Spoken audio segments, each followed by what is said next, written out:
ভারী বৃষ্টিপাত আর উজানের ঢলে লালমনিরহাটের তিস্তা নদীর পানি বৃদ্ধি পেয়ে বিপদসীমা অতিক্রম করেছে। পানি নিয়ন্ত্রণে লালমনিরহাটের তিস্তা নদীর ডালিয়া ব্যারেজ পয়েন্টে ৪৪টি জলকপাট খুলে পানি নিয়ন্ত্রণ করছে পানি উন্নয়ন বোর্ড লালমনিরহাট। এদিকে রোববার ভোর থেকে তিস্তার পানি ডালিয়া ব্যারেজ পয়েন্টে ৮ সেন্টিমিটার নিচে কিন্তু কাউনিয়া পয়েন্ট দিয়ে ২৯ সেন্টিমিটার উপর দিয়ে প্রবাহিত হচ্ছে।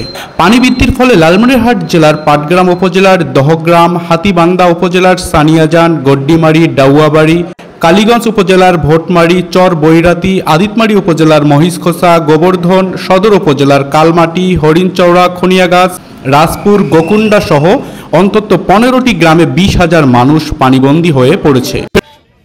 ৪,৫০০ থেকে ৫,০০০ লোক পানিবন্দী আছে। আমার ওইদিকে রান্না বান্না করতে পারবি লাগছে না, এখানে কোনো বুদ্ধি নেই, এক কোমর করে পানি, এখানে বহুত ফসল नष्ट हो गई।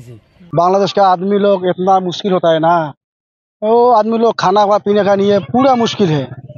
প্রায় ৩,০০০ হেক্টর জমির ক্ষেতের ফসল পানিতে তলিয়ে গেছে। বসত ঘরে পানি ওঠায় লোকজন দুর্ভোগে পড়েছেন। তিস্তা রেল সেতুর পার্শ্ববর্তী প্রায় ১ কিলোমিটার এলাকা দিয়ে রেল লাইনের উপর দিয়ে প্রবাহিত হচ্ছে তিস্তার পানি। বন্যা দেখা দেওয়ায় গবাদি পশু পাখি নিয়ে বিপদে পড়ছে চরাঞ্চলের মানুষজন। দেখা দিয়েছে গো খাদ্য সংকট। আকস্মিক এ বন্যায় প্রায় ২০০ পুকুরের মাছ পানিতে ভেসে গেছে।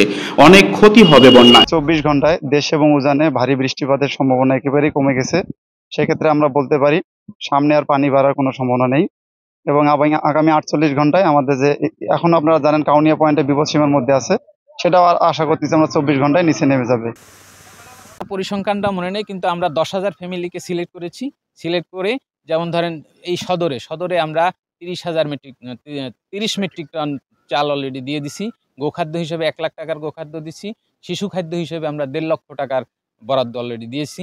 আজকের মধ্যে আপনার এখানকার যারা বানভাসী মানুষ বলবো আমি, তারা এটা পেয়ে যাবে এবং তারা লিস্ট করা আছে স্থানীয় জনপ্রতিনিধিদের মাধ্যমে আমরা লিস্ট করেছি এবং যাতে জুডিশিয়াল ওয়েতে এগুলো পায় সেজন্য আমাদের কমিশনার স্যার রংপুর থেকে নির্দেশনা দিয়েছে, আমরা সেভাবেই কাজ করতেছি।